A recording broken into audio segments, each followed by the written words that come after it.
Busy कुठं? ए भावांनो, अरे गाडी घेतली नवीन. अरे क्रिश, काय भानगड्या राव, वर्षात 2 गाड्या. काय फ्लॅट घेतला, हे घेतला, मला काय कळत नाही राव. इथून खटाखट आहे राव तो. IT पार्क मध्ये कामाला. खरंच मानलं राव तुला. अरे आपल्या चौकातला तू एकच असा व्यक्ती आहे वेल सेटल झालेला की तू वर्षातनं 2-2 गाड्या घेतला. कधी पार्टी देतो, मग देतोय कधी पार्टी? अरे भाऊ, पार्टी तर होऊन पार्टी तर जायलाच झालीच पाहिजे. पाहिजे भाऊ. पार्टी ना करूया ना राव, त्याच्यामध्ये काय एवढं. हे सगळं चांगलं आहे, पण तुला एक गोष्ट शूट होत नाही. काय हे सगळं ठीक आहे रे, पण तुझे वडील अजूनही रस्त्यावरतीच अगरबत्तीचा स्टॉल लावतात.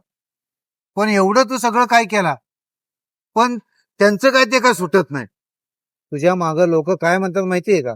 अरे त्या अगरबत्तीवालीचा मुलगा, अगरबत्तीवालीचा मुलगा, हे सगळे हटे करतात रे. अरे मी किती वेळा माझ्या फादरला सांगितलं की ते आता तरी स्टॉल सोडून द्या, नका लावू, पण ते काय माझं ऐकतच नाही राव. आज आहे ना जातो आणि ते स्टॉल डायरेक्ट आहे ना काढूनच टाकतो. बाद झालं, लय झालं. सक्त. ओ फादर, तुम्ही माझं ऐकणार आहे का नाही? हा स्टॉल तुम्ही कधी हटवणार आहे सांगा बरं. तुमच्यामुळे एकतर माझ्या मित्रांमध्ये हटाय व्हायला लागली. सगळे म्हणतात एवढं आपलं घरदार चांगलं आहे, पैसा अडकाय, गाड्या आहे.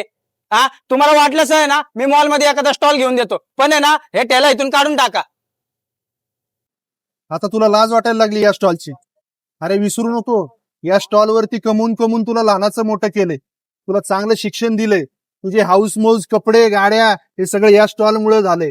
आणि आज तुला मित्रांच्या बोलण्यावरनं या स्टॉलची लाज वाटायला लागली. अरे तुला लाज वाटली पाहिजे स्वतःला. अरे ही तुझी जी हाऊस मौज आहे, घरच्यांचे नखरे, सगळे कपडे, खाणं पिणं, हे या सगळ्या स्टॉलची कृपा आहे. ही लक्ष्मी आहे रे आपली. त्या लक्ष्मीला तू नावं ठेवतो, तुला लाज वाटली पाहिजे. हा पप्पा, मी मित्रांच्या बोलण्यामध्ये आलो आणि मी विसरून गेलो की मी आज जे काय आहे, ते फक्त या तुमच्या स्टॉल मुळेच आहे. मला माफ करा पप्पा.